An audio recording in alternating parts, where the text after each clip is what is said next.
Assalamualaikum warahmatullahi wabarakatuh. Saya dan rekan-rekan saya dari kelompok 5 akan membahas anggaran pendapatan dan belanja daerah. Nah, kita dari kelompok 5, saya Afgani Bata Darmananta dan rekan-rekan saya ada Nafis, Deva, Akil, Renjiro, dan Subhan Ardan. Yang pertama, saya akan membahas tentang definisi APBD. Yaitu ada menurut Halim yang pertama dipaparkan pada tahun 2012, anggaran pendapatan belanja daerah atau APBD adalah rencana keuangan tahunan pemerintah daerah yang dibahas dan disetujui bersama oleh pemerintah daerah dan DPRD. Lalu yang kedua ada menurut Badrudin pada tahun 2012 juga dipaparkannya, APBD adalah suatu rencana kerja pemerintah daerah yang mencakup seluruh pendapatan atau penerimaan dan belanja atau pengeluaran pemerintah daerah baik provinsi, kabupaten, dan kota dalam rangka mencapai sasaran pembangunan dalam kurun waktu 1 tahun yang dinyatakan dalam satuan uang dan disetujui oleh DPRD dalam peraturan perundangan yang disebut peraturan daerah. Lalu selanjutnya ada menurut Mardiasmo pada tahun 2012 juga dipaparkannya, APBD merupakan instrumen kebijakan utama bagi pemerintah daerah. Anggaran daerah juga digunakan sebagai alat untuk menentukan besar pendapatan dan pengeluaran, membantu pengambilan keputusan dan perencanaan pembangunan. Lalu selanjutnya saya akan menjelaskan tentang fungsi APBD, beberapa fungsi. Yang pertama ada fungsi otoritas. APBD menjadi dasar hukum bagi pemerintah daerah dalam melakukan pendapatan belanja daerah. Tanpa adanya pengesahan APBD oleh DPRD, maka seluruh kegiatan keuangan daerah tidak dapat dijalankan secara legal.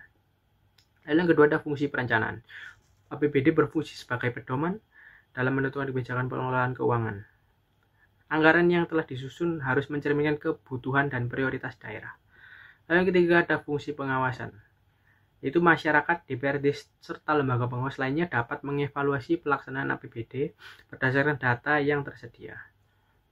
Yang keempat ada fungsi alokasi, yang dimana APBD digunakan untuk mendistribusikan sumber daya guna meningkatkan kesejahteraan masyarakat dan mengurangi ketimpangan ekonomi.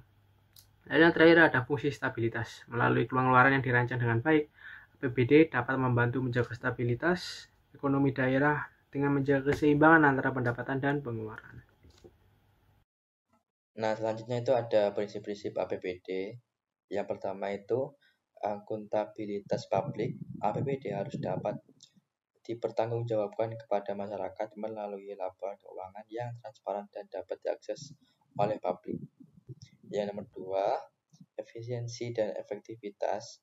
Anggaran harus dikelola secara optimal dengan memastikan bahwa setiap pengeluaran memiliki dampak maksimal terhadap pembangunan dan kesejahteraan masyarakat. Yang ketiga, transparansi.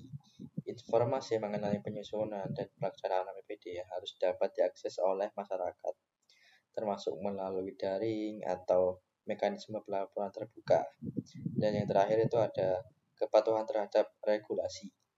APBD harus sesuai dengan peraturan perundang-undangan yang berlaku dan tidak boleh bertentangan dengan kebijakan fiskal nasional. Nah, selanjutnya ada penyusunan APBD atau anggaran pendapatan dan belanja daerah. Nah, yang pertama, penyusunan APBD diawali dengan perencanaan yang matang melalui penyusunan rencana kerja pemerintah daerah atau disebut dengan RKPD. Yang kedua, ada penyusunan kebijakan umum APBD yang berisi kebijakan di bidang pendapatan belanja dan pembiayaan daerah. Yang ketiga, menyusun prioritas dan platform anggaran sementara atau PPAS. Pada tahap ini dilakukan penentuan batas maksimal anggaran yang dialokasikan untuk setiap program dan kegiatan. Yang keempat, setiap satuan kerja perangkat daerah atau SKPD mulai menyusun rencana kerja dan anggaran atau RKA mereka masing-masing. Yang terakhir atau yang kelima, setelah semua RKA dikomplikasi, maka terbentuklah rancangan APBD atau yang disebut RAPBD. RAPBD ini kemudian diajukan oleh kepala daerah kepada Dewan Perwakilan Rakyat daerah untuk dibahas dan disetujui. Selanjutnya akan dilanjutkan oleh rekan saya. Assalamualaikum warahmatullahi wabarakatuh. Di sini saya akan mempresentasikan tentang peraturan-peraturan yang mendasari tentang penyusunan APBD. Yang pertama yaitu Peraturan Menteri Dalam Negeri Nomor 13 Tahun 2006 tentang pedoman pengelolaan keuangan daerah, yang dimana di dalamnya menjelaskan bahwa peraturan ini memberikan pedoman umum mengenai pengelolaan, termasuk proses penyusunan, pelaksanaan, dan penatausahaan APBD.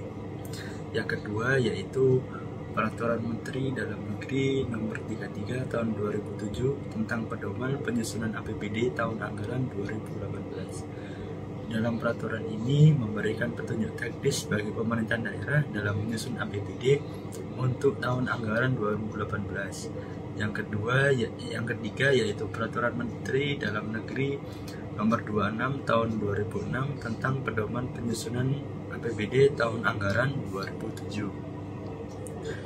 Di dalam peraturan ini yaitu berisi pedoman bagi pemerintah daerah dalam menyusun APBD untuk tahun anggaran 2007, mencakup sinkronisasi kebijakan antara pemerintah pusat dan pemerintah daerah.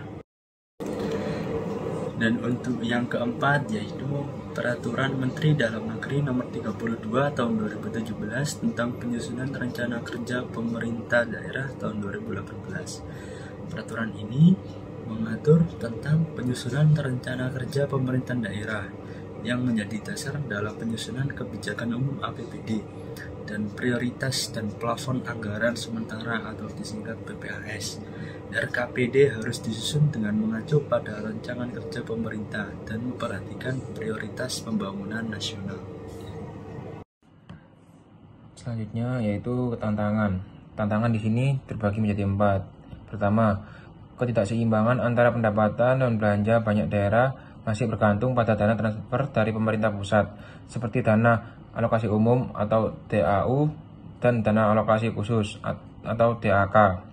Kedua, kurangnya transparansi dalam penganggaran meskipun regulasi mengharuskan adanya keterbukaan dalam penyusunan APBD. Masih ada daerah yang belum sepenuhnya menerapkan prinsip transparansi. Ketiga, potensi penyalahgunaan anggaran salah satu tantangan terbesar dalam penyusunan APBD. Adanya celah bagi praktik korupsi. Penyalahgunaan anggaran sering terjadi pada tahap perencanaan hingga pelaksanaan program. Keempat, keterbatasan kapasitas SDM dalam perencanaan keuangan. Tidak semua daerah memiliki tenaga ahli yang cukup dalam bidang perencanaan pengelolaan anggaran. Hal ini menyebabkan ketidakefisienan dalam penyusunan APBD dan membuat anggaran tidak digunakan secara optimal. Di sini saya akan menjelaskan tentang kasus penyalahgunaan APBD. Kasus penyalahgunaan dana hibah di Provinsi Jawa Timur bermula dari alokasi dana sebesar 7,8 triliun rupiah dalam anggaran pendapatan dan belanja daerah atau APBD untuk tahun anggaran 2020-2021. Dana ini dirancang untuk mendukung program-program pembangunan daerah yang melibatkan berbagai badan, lembaga, dan organisasi masyarakat. Dalam proses pelaksanaannya, muncul dugaan bahwa sebagian dana hibah tersebut tidak disalurkan sesuai peruntukan yang telah ditentukan.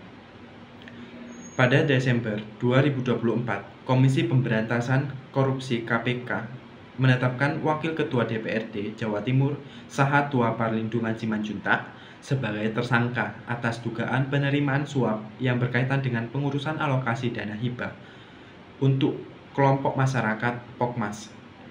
Sahat diduga menerima suap sebesar 5 miliar untuk mempermudah pengajuan hibah yang sebenarnya tidak memenuhi ketentuan yang berlaku. Selanjutnya yaitu dampak penyalahgunaan APBD.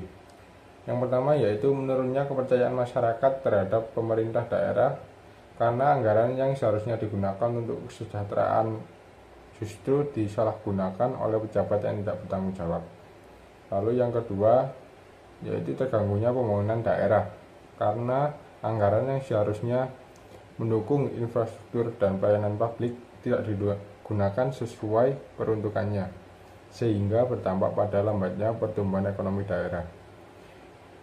Lalu yang ketiga yaitu kerugian finansial bagi negara yang menghambat efektivitas belanja publik dan berpotensi menyebabkan defisit anggaran yang membebani keuangan daerah.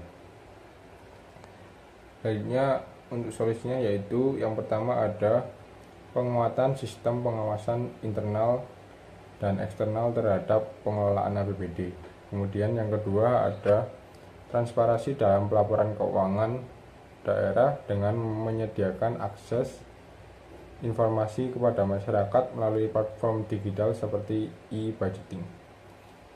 Kemudian yang ketiga yaitu peningkatan peran serta masyarakat dalam pengawasan APBD dengan membuka ruang partisipasi publik termasuk melalui musyawarah perencanaan pembangunan daerah atau musrenbang.